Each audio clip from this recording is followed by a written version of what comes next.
You see by the dawn's early light what so proudly we hailed at the twilight's last gleaming, whose broad stripes and bright stars through the perilous fight o'er the ramparts we watched were so gallantly streaming, and the rocket's red glare, the bombs bursting in air, gave proof through the night that our flag was still there.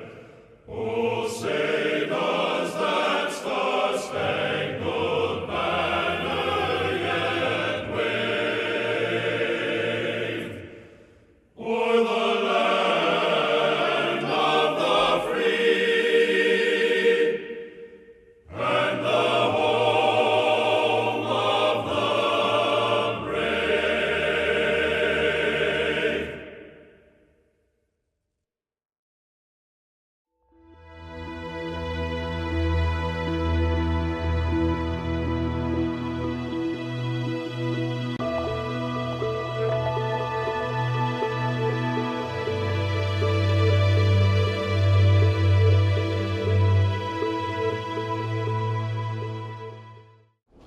Good morning.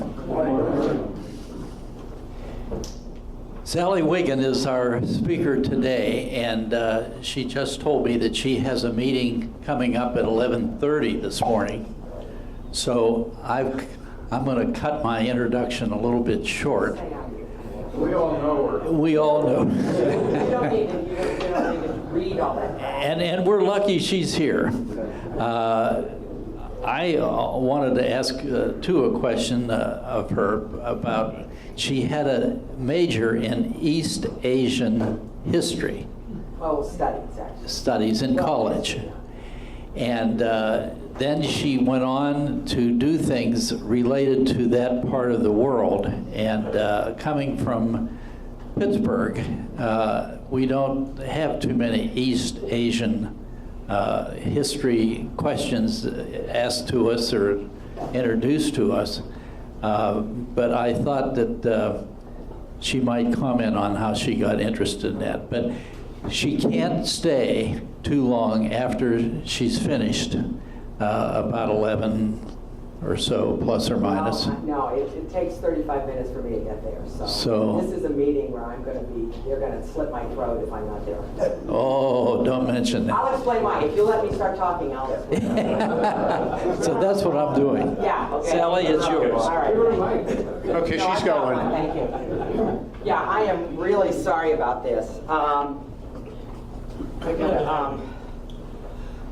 Last night, I was the MC. I didn't have to do too much. It was, it's a great honor. It's the third time I've done it. I did it first 7 years ago, the first one at Le Mans, and then I did it was at Oakmont Country Club the last several years. It's called, do you know David Faraday, the golf analyst? He's amazing. He's, he's always funny. He's always funny. He opens his mouth and he's funny. He's super bright. And he founded, along with a guy, a veteran called Rick Kell. I would invite you to go online.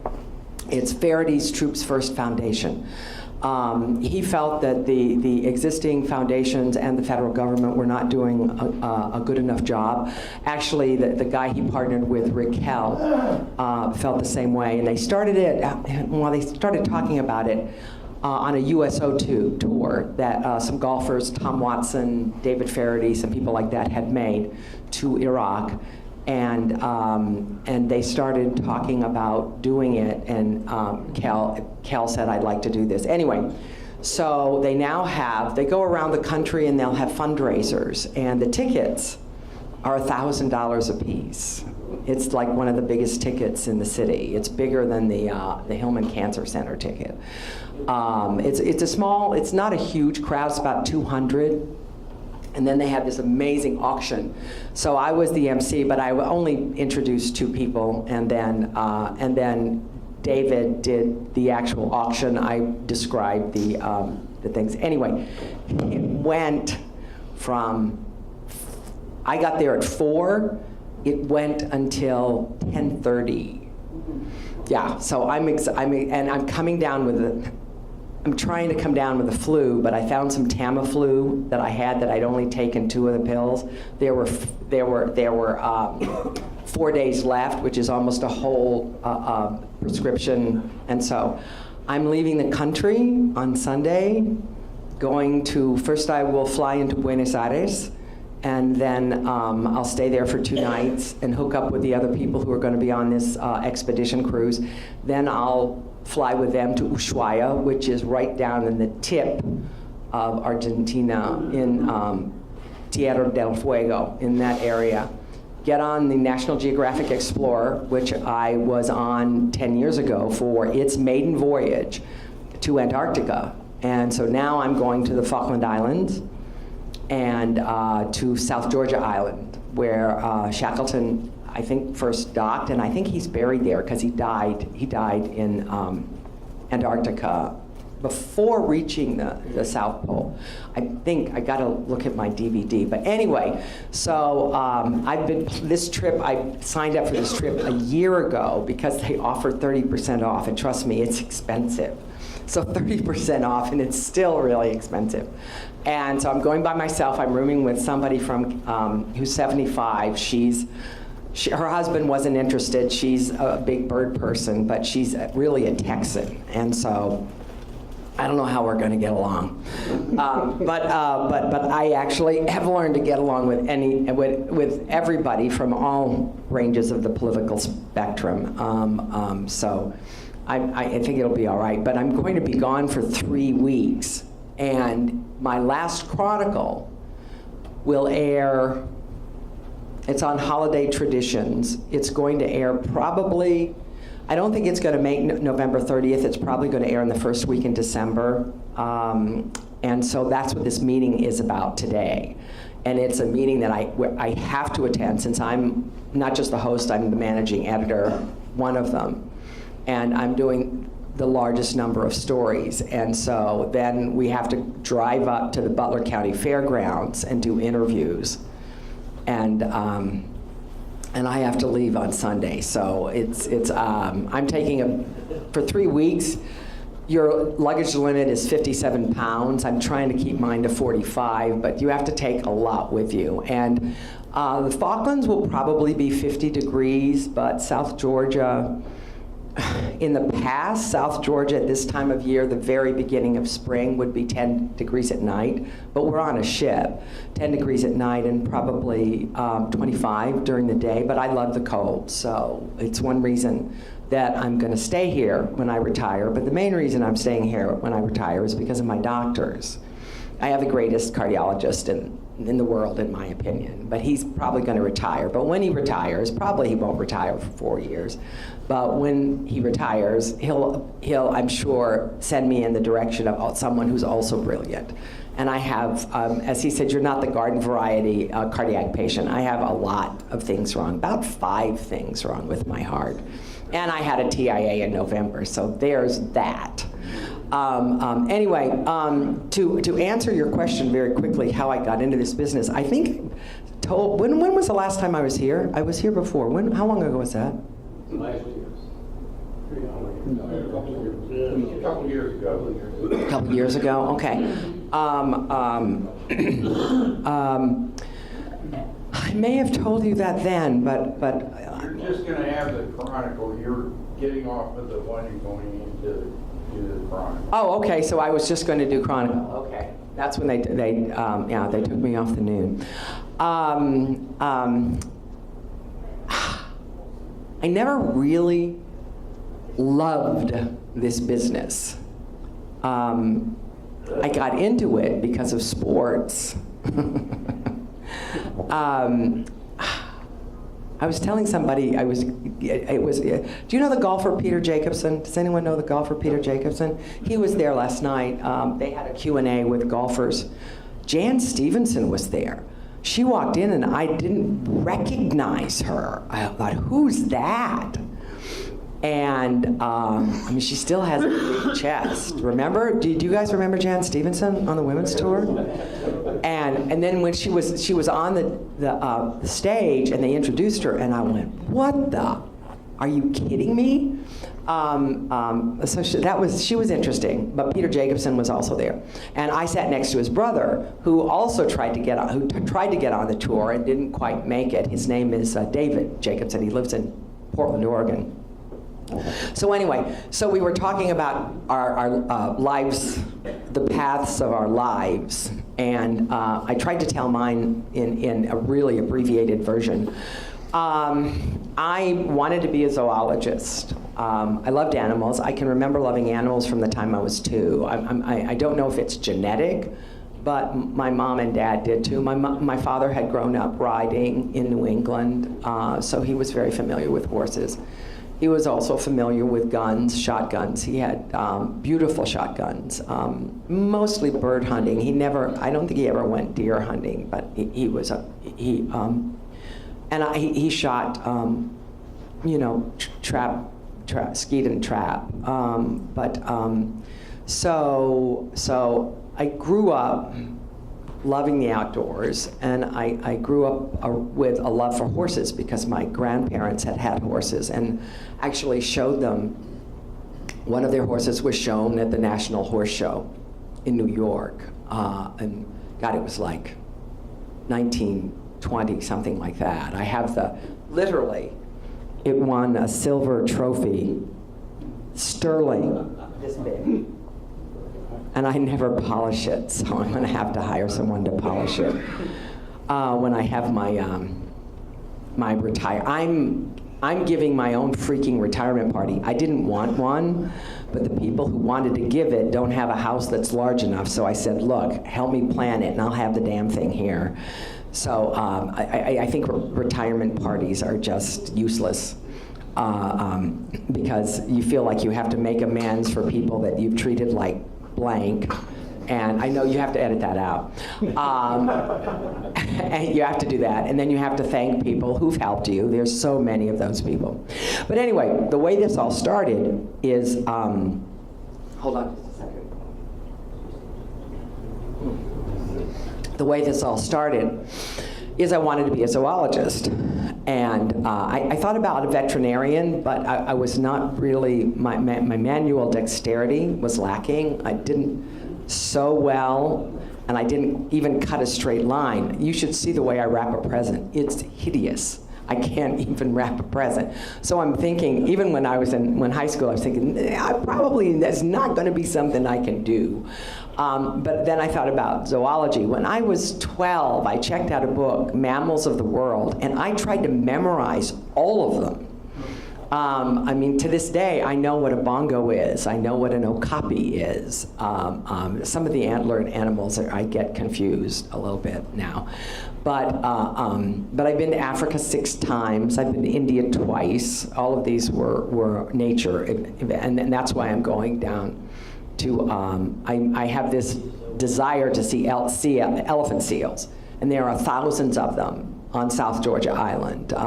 Recently, BBC, it was shown here in this country, did Blue Planet 2. It was an 8-part series, and in the final one, they focused for 20 minutes on South Georgia Island. And there are thousands and thousands and thousands of king penguins also. It's during their nesting period.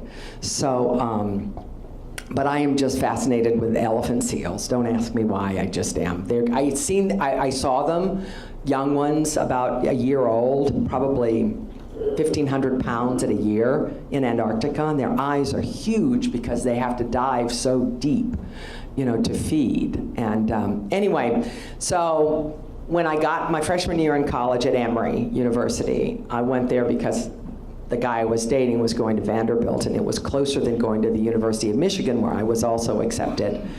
And I thought, well, I took a biology, and then I realized, talking to the advisor, that I was going to have to take calculus, and I was going to have to take statistics, and I'm like, there's no way. There is no way. I made good grades in algebra, but I didn't take what they call Math 4 my senior year in high school, which is like pre-calculus.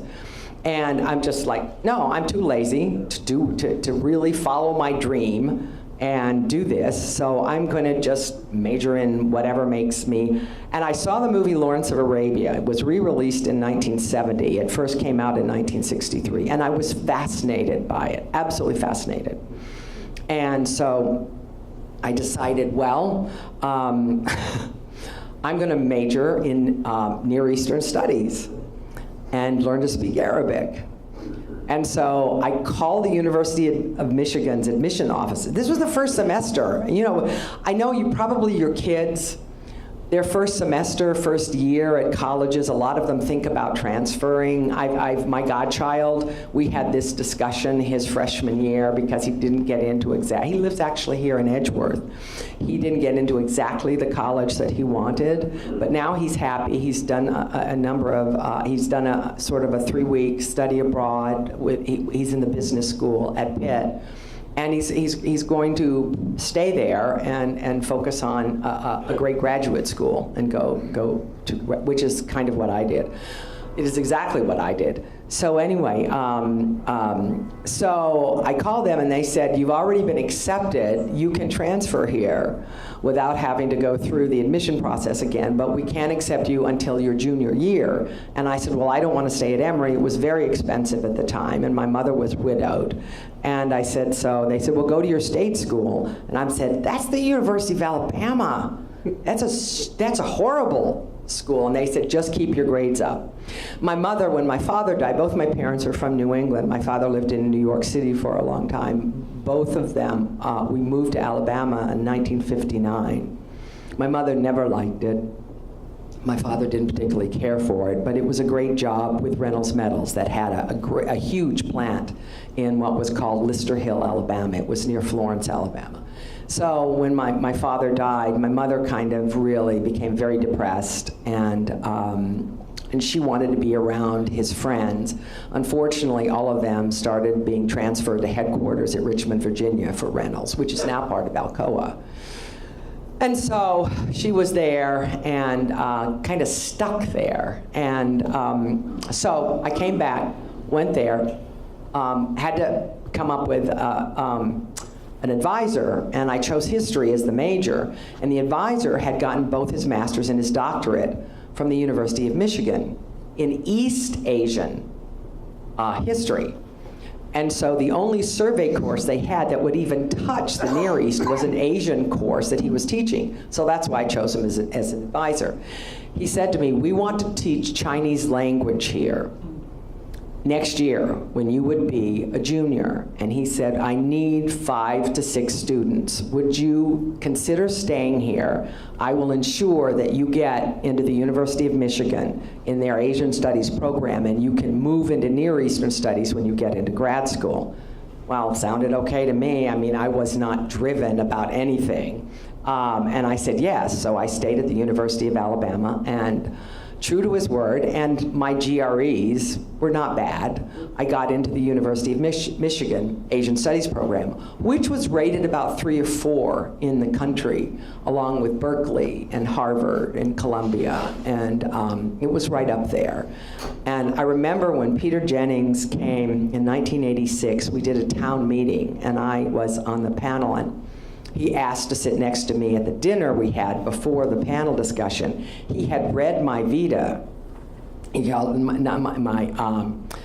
he said, you went to the University of Michigan grad school. I'm impressed. Why are you doing this? And I was like, I don't know.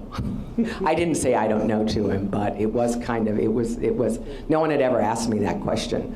But, and I was offered by my advisor at Michigan to go on and get my doctorate in pre-modern Chinese history. And I thought, no, I can't do that. I'm gonna just whack myself in the head if I have to do any more of academia. Now, looking back, where I am most comfortable is in academia. When I'm on either at CMU or Pitt, there's just a comfort level that I've never had in this business. So, but the business has been relatively good to me. There have been some bumps in the road that have helped shape my opinions on a lot of issues that I didn't hold before.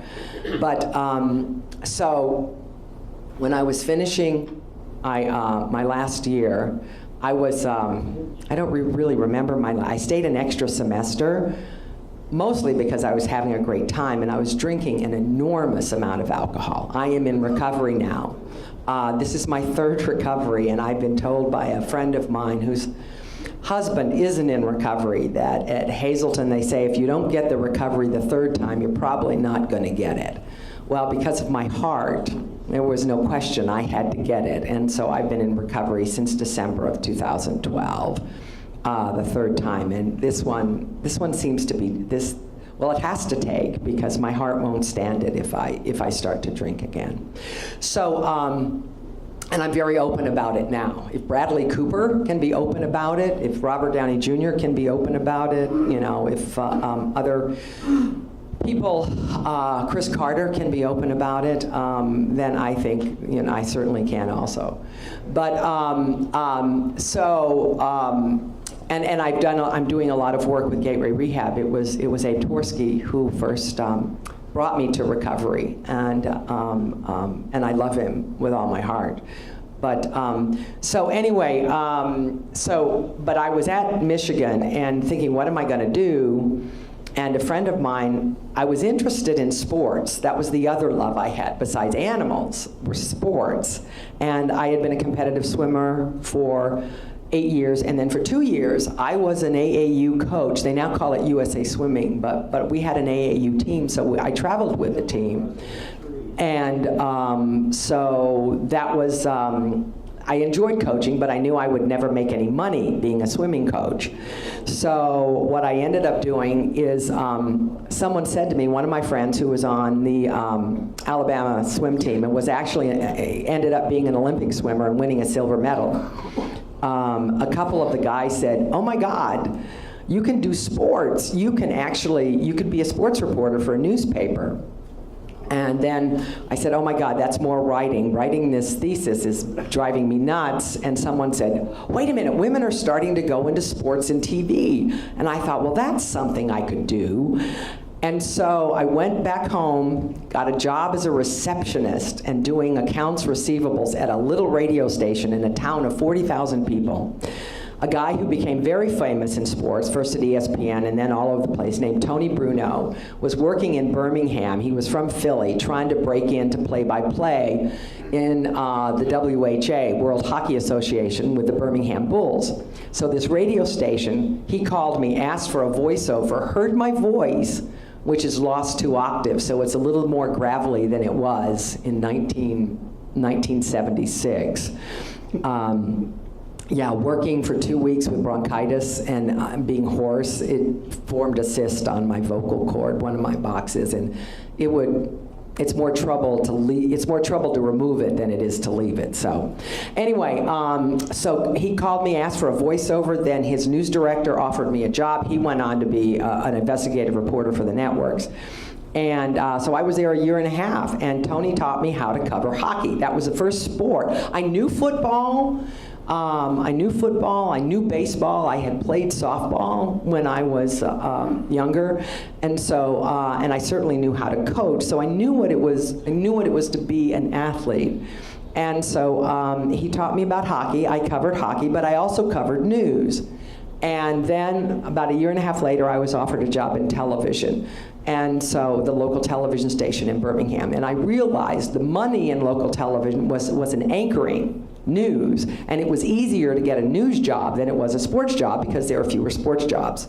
So, so that's what happened. And then and then a year later, I was offered a job at WTAE. So this is only my second job in television. I went from Birmingham, which was the 48th market, to Pittsburgh, which at the time was the 10th. It was the 10th when I interviewed. The day that I arrived here as a hired employee, it had fallen to 11. It had been pushed out by Dallas. We then have now dropped more than any other city in the United States. I mean, Cleveland has dropped, but not to the degree that we have. We are now the 24th largest market. That's how many people we have lost.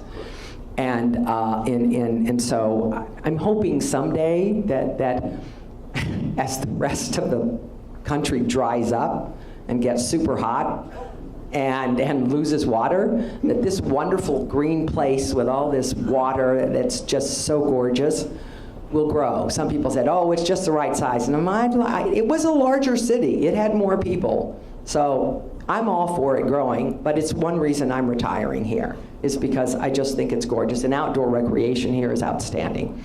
So that's the story of how I ended up in this business. I have a different perspective than many of the younger women now who wanted to be in this business to be on TV. I would have young people come in high school, what do you want to do? Well, I want to be on TV. And I said, no, you don't. You want to be a journalist. And if you want to be a broadcast journalist, that's fine, but you don't want to tell people you want to be on television. What has happened to this business, because it doesn't generally, the average salary is about that of a teacher with a master's degree, sometimes lower. I mean, that's the average salary. What's happened to the business is in these communication schools around the country, in universities, I would say between 65 and 70% of the students are women. Men are not going into this business, except sports. And even a lot of women are going into sports. So that's what's happened. And so what I'm going to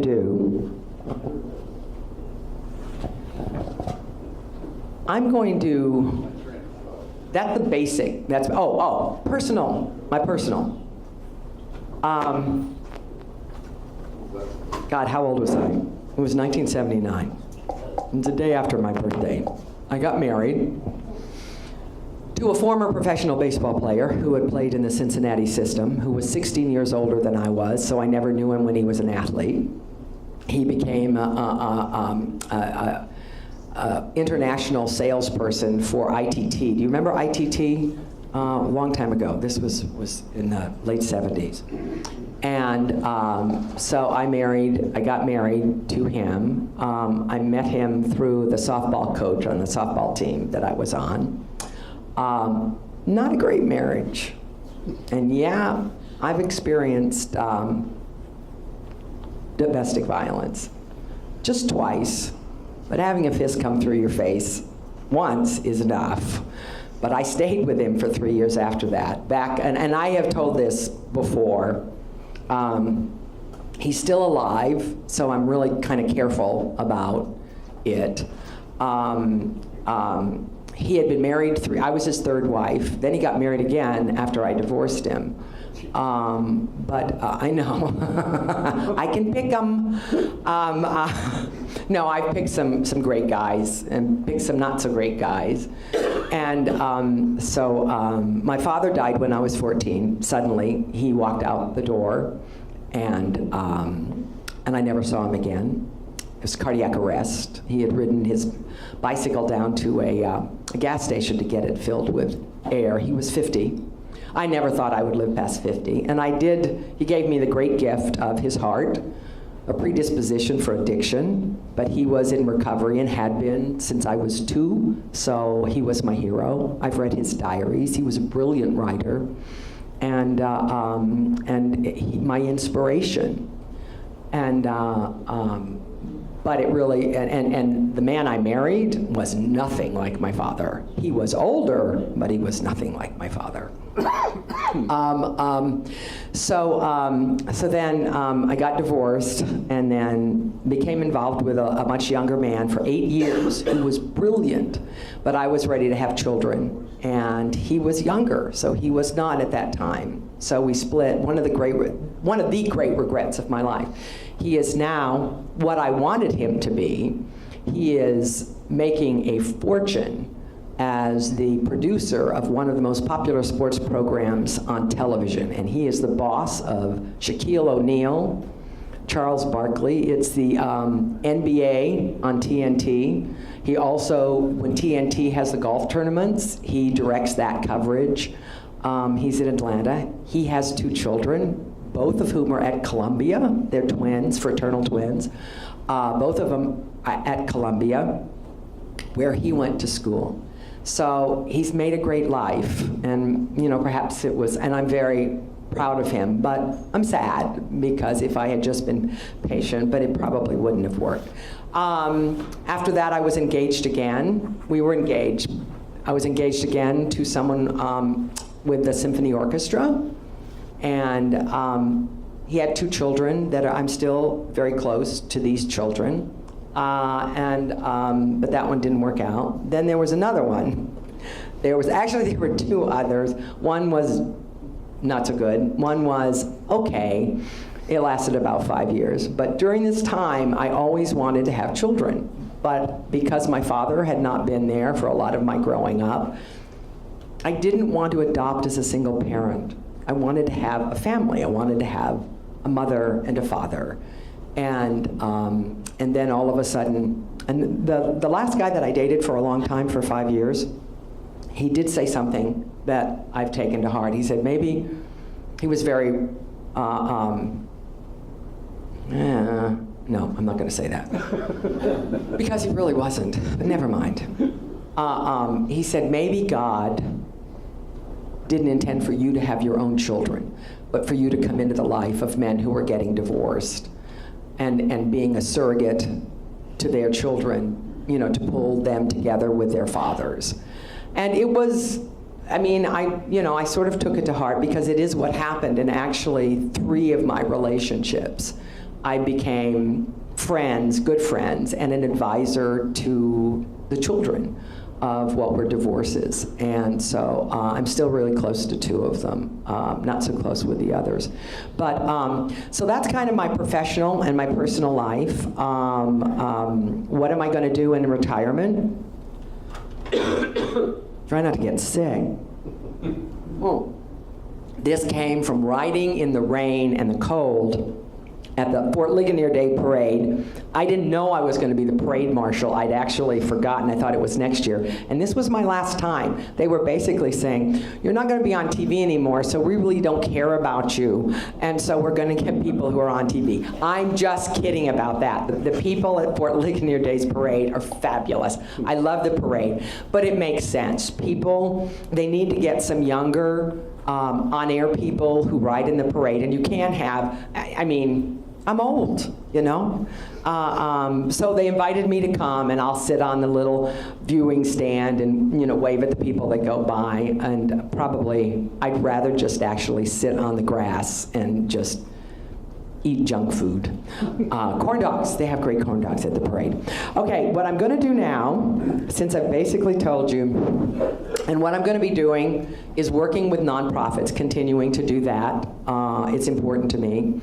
Biodiversity, wildlife conservation is really important to me, and but I also am interested in the education for young girls, and there's a nonprofit, Strong Women, Strong Girls, that I've never had time to get involved with. I'm still on the honor board of the Mentoring Partnership, which does great work, and Dan Rooney really started that, and Dan Rooney was, if you ask me what my favorite thing to do was, cover stories with animals at the zoo, particularly elephants. I have a great relationship with their curator, and he's a dear friend, and with Tosh, who was the aging matriarch. She's 40 now, and I love her. Matriarch elephant. And then, oh God, I'm still on the board of the Humane Animal Rescue and Shelter Dogs. I have 2 German Shepherds, both from Germany. One is really old. The other one was actually on the U.S. German Shepherd Schützen team that competed in Europe. And he competed up until he was 6, and then that was last year, and then I bought him, and he became my 1, 2, 3rd protection dog in a row. I'd never been into German Shepherds, but then when I met the ones bred in Germany, it was a whole different, kind of dog, and I really love them, but my favorite dogs are deerhounds. And when she dies, the 13-year-old bitch dies, I will, she had been a mom for a lot of canines and Schutzen dogs. When she dies, I will then get a deerhound again. I've had one, and she lived to almost 12. She was amazing. I think that's everything. Well, I was going down a road and I couldn't remember what I was going to say. Now I've forgotten. Does anybody remember? Or are you guys having as much trouble as I am? I have small vessel disease in up here, probably in part because of blackouts, and so probably because I also have an autoimmune system disease. So I have small vessel disease in my heart, so it follows I might have it here. But I was told by the neurologist that I can stop it from progressing by walking, and especially walking outside, by walking, not running, not swimming, but walking. And so I'm going to be doing a lot of that on South Georgia Island. So I'm going to take some questions now. I talked longer than I thought I was going to. Okay. You can shout them out. I can hear you. He's right here. Hey, John, go ahead. Oh, here we go. Oh, okay. Sally, the dogs you got from Germany, as I remember the story, they were trained in German, so you had to learn to give the commands Right. in German. A lot of dogs that are now, last night they had a therapy dog. There's a group that's getting them for Wounded War, for the Troops First. And he was a Malinois, calmest Malinois I've ever seen. And they breed them in the Netherlands. So those dogs are Dutch. There are Dutch German Shepherds that have learned in Schutzen that are Dutch. The guy in Ohio who breeds them, and his wife is the head of the breeding for the U.S. And when I say German, Quinn wasn't born in Germany. She was born here, but all of her lineage came from German dogs. So when I mean German Shepherds. But Kenny was German bred, but it was born in Hungary because it's cheaper to have the kennels in Hungary than it is in Germany. Then Norris von Ortenberg, who died last year, Norris was born in Germany and came here when he was 2. Kenny was imported, the dog I have now. His name is Kent von Aurora Teufelblut. Teufelblut means devil's blood. And trust me, when he barks for his food, I'm always afraid that I'm going to get my hand stuck in his clapping. I mean, they look like crocodile jaws, and I'm going to get my hand stuck in it. When he first came to me, he grabbed the ball from me because I was stupid. I had the ball down here in my hand, and he grabbed at it. He was confused because he'd lived from 10 months until 6. He had lived in Ohio, in Seville, Ohio, and had gone to Europe a lot to compete, and he was really good. He was ranked 13th in the world at one time. I'd never had a dog with this high of a prey drive. I can't have a cat. He'd kill it in a second, or he'd destroy my house trying to kill it. And he's really friendly. He's just discriminating. I mean, he's really friendly. He's not particularly discriminating. And too many guys and workers are coming into my house. That sounds awful. But anyway, yeah. So I speak to him in German. But they become bilingual. They do. But they'll pay more attention to the German. Sitz, Platz, bleib, hier, komm hier. Veron means go find it and what have you. So, another question, yes. Yes. When you travel to the Falklands, you're going to go through Buenos Aires. Yeah, we're staying 2 nights in Buenos Aires. Okay, and everybody's told us to be very careful. Right, about because there's a lot of crime because of the state of the currency and the financial crisis there. No, the reason I ask is that I was down there once and I got the feeling of the folks there about the Falklands War in '82. So when you talk to them, you better refer to it as the Malvinas, or you're going to get some real. Oh, I won't be talking. I'll be with a group of people who are going there. Yeah. But the real question is, I've been following you and Lynn Cullen for like 30-something years, your friendship and everything. Is that still going on? And what's the heart of that? And what's that all about? When she left the station and went to radio, we sort of drifted apart. We actually drifted apart when she adopted as a single parent, and I got involved with someone who had 2 small children, 6 and 4, and I was with him for about 1.5 years, and we really and then she got very involved with radio downstairs, WTAE, so we drifted apart. We see each other about twice a year, maybe. Our lives just took different paths. And I mean, and she's close. She's actually very close to one of my friends who just lost her husband 5 months ago. And so we're taking care of this woman. It was really sad. He died of congestive heart failure. Professional relationship, not personal. Well, it was personal for a while. It was, but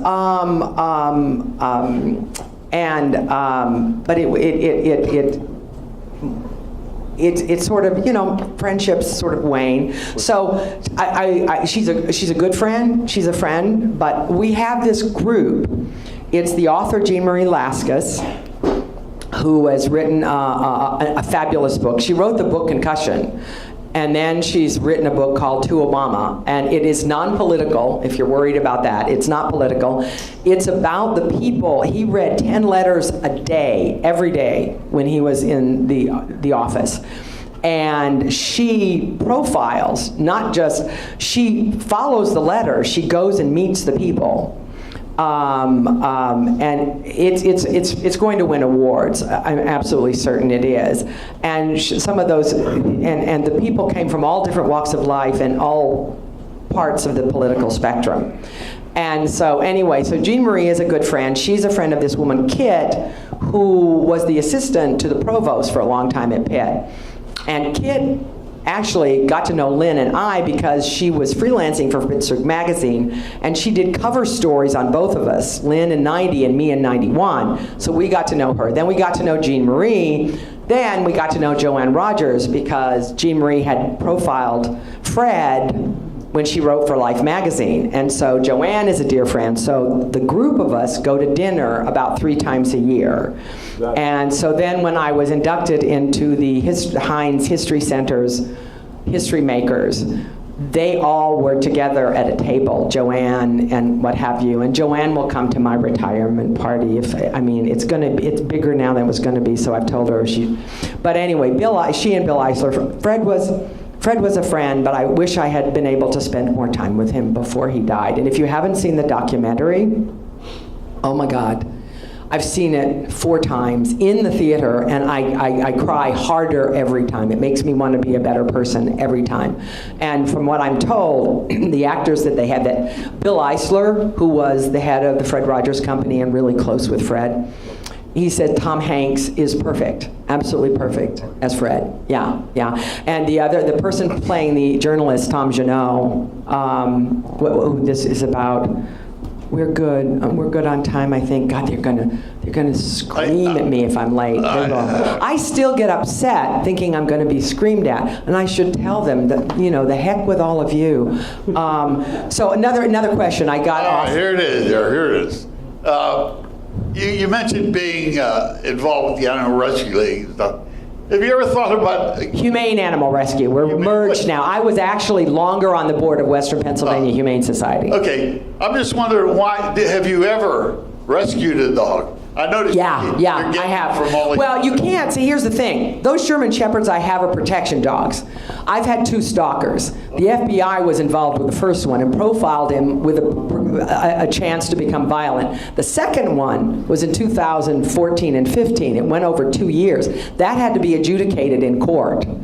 I have these dogs as protection dogs. You can't really rescue a dog and have it be a protection dog that will attack on command. That's why I've had those dogs. One of the things I say, you can have a breed dog as long as you give money to support, you know, animals that are rescued. And so that's what I do. There are a number of people who are on the board who have breed dogs. And breed dogs have existed since the beginning of the development of civilization.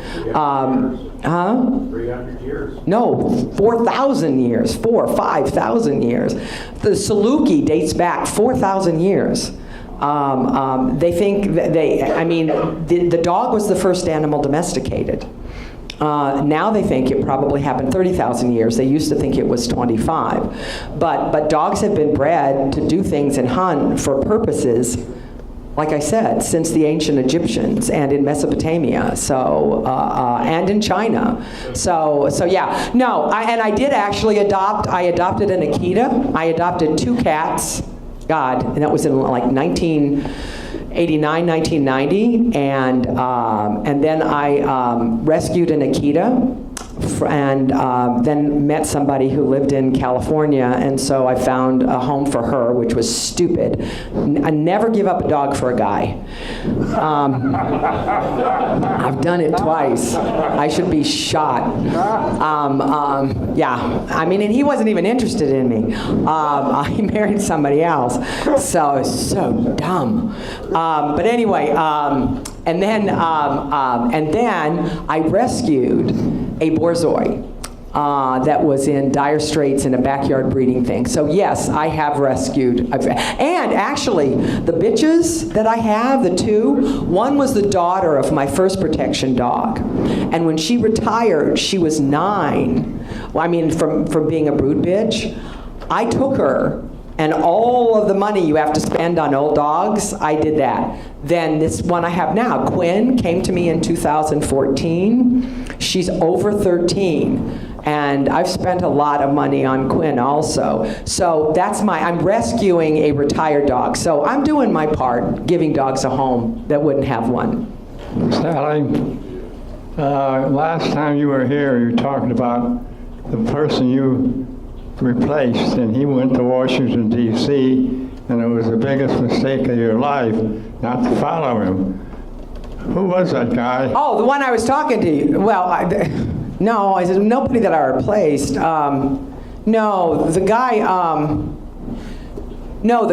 that I was talking about, the young guy who's become really famous, he actually went, he went to my God, that was a long time ago. That I was talking about that? No, I'm confused. No one I knew ever went to DC. Well, yeah, he did, but that was, whoa, he came back in 1990. And we got back together, and then it just disintegrated because I wanted to have a child and he wasn't ready. So that was what happened, yeah. Same mistake, but just a little bit different, different facts. So, listen, I can't remember half my life, so I could never write a biography. I would never do something. People say, you should write a book. I said, why? I'm a freaking local anchor. Talk about narcissism. Facebook is narcissistic enough. Telling everybody about your life like you matter. We matter in how we help other people. That's how we matter. Help not just other people, but help our surroundings. Another question. I have to go in like 3 minutes. I must have missed it. When is retirement? November 30th, officially. But I told them that I knew that because I'm leaving for 3 weeks and they're allowing me to, I mean, I'm a contractor now. I'm not a full-time employee. So I had 5 projects, and they wanted them all to be Chronicle, and I said, one of them's going to be the Steeler special in December. See, that was December 4th. Then another one was to be the Super Bowl. I sat there with the flu watching that Jacksonville game, sobbing, absolutely sobbing, because I knew that I was done. And I was at Merrill Hodges' wedding, and I was at Ben and his wife Ashley were there. We were at the same table, and he said, so, are you coming out to camp? Will I see you? And I said, nope, I'm done. And I said, I'm done because you guys lost the game to Jacksonville. He laughed. It was funny at the time, but it wasn't funny because it was the end of my sports reporting. And that was, besides the animal stories I did, that was where I didn't go down. I went down a weird road. It was covering sports, because I also covered 2 Stanley Cups. The first one in 91, and then the one in 2009. And I covered remember all those division championships? What were there, 3 in a row? Cincinnati and 2 against Atlanta. I covered those too. And so I loved that. That was my favorite thing besides doing stories about wildlife and animals. One more question, and then I'm literally going to have to run. You may have told us the answer, but maybe I missed it. Where are you retiring to? Here. I'm going to stay here, but I'm going to travel a lot. And I may leave for 2 weeks here and there, and take my dogs with me. I'm going to get a larger car, or just, leave them in. Ooh, sorry, yes. Are we done? One more question? You can yell it out. Are you familiar with Pets for Vets? Yes, yes, yeah. There are a number of organizations that do that now. This organization that we were talking with last night that works with Troops First Foundation, and please go online and see what they're doing. It's amazing, and David Faraday is just a man with such a great heart, and it's called Jessiphany. Jessiphany, Jessifany,